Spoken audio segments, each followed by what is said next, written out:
రంగారెడ్డిలోని శ్రీ వెంకటేశ్వర స్వామి వైకుంఠపురంలో ఈ నెల 11 నుండి 14 వరకు బ్రహ్మోత్సవాలు ఉన్నాయని ఆలయ పూజారి వరదాచార్యులు తెలిపారు.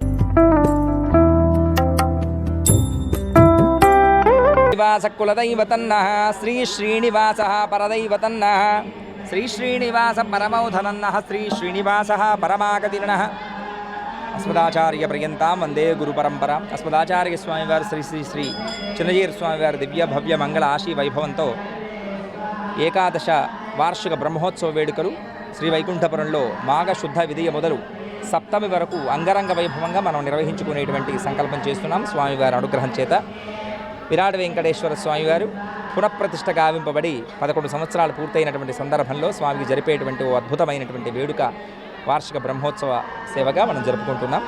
శ్రీవారి బ్రహ్మోత్సవాల్లో భాగంగా మనకు 11వ రోజు సాయంత్రం అంకురార్పణ ప్రారంభం చేసుకొని తెల్లవారి ధ్వజారోహణం సంతానార్థులైనటువంటి దంపతులకు స్వామి యొక్క ప్రసాదంగా గరుడ ప్రసాదాన్ని అనుగ్రహించడం జరుగుతుంది. తద్వారా సత్సంతానవంతులైనటువంటి భాగ్యవంతులు ఎంతోమంది ఉన్నారు. అలాగే 12వ తారీఖు సాయంత్రాన దేవతాహ్వాన కార్యక్రమం, 13వ తారీఖున ఎదుర్కోళోత్సవం, 14వ తారీఖు శ్రీ పంచమి ప్రయుక్తంగా స్వామివారి కళ్యాణ మహోత్సవ వేడుక, 15వ తారీఖున తెప్పోత్సవంగా స్వామివారి పుష్కరిణిలో ఓ అద్భుతమైనటువంటి వేడుక. తెప్పోత్సవ రూపంగా స్వామివారు అమ్మవారులతో కూడి అద్భుతమైనటువంటి సరస్వోత్సవ వేడుకను మనం జరుపుకుంటాం ప్లవోత్సవంగా. అట్లాగే 16వ తారీఖున రథసప్తమి ప్రయుక్తంగా స్వామివారి ఈ బ్రహ్మోత్సవ వేడుకను మనం సమాప్తం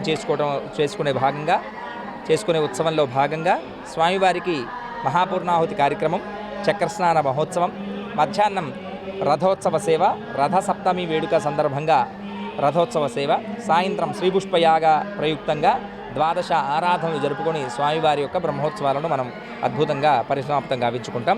భక్తులందరూ వేలాది మందిగా తరలివస్తారు. ఈ చుట్టుపక్కల మండలాల నుంచి, జిల్లాల నుంచి స్వామివారి సేవలో తరించి భగవత్ కటాక్షాన్ని పొంది తరించవలసిందిగా అందరికి కూడా ఆహ్వానం పలుకుతున్నాం. జై శ్రీమన్నారాయణ చారిటబుల్ ట్రస్ట్ ద్వారా, అలాగే జగన్నాథ తదయారాధన సేవా సమితి ద్వారా, శ్రీగోకులం పేరిట ఏర్పడినటువంటి గోశాల నిర్వాహకుల ద్వారా అద్భుతమైనటువంటి సేవను ఈ ఉత్సవంలో మనం నిర్వహించుకుంటున్నాం. కనుక భక్తులందరూ పాల్గొనండి, భగవత్ కటాక్షాన్ని, ఆచార్యుల అనుగ్రహాన్ని పొంది తరించండి. జై శ్రీమన్నారాయణ.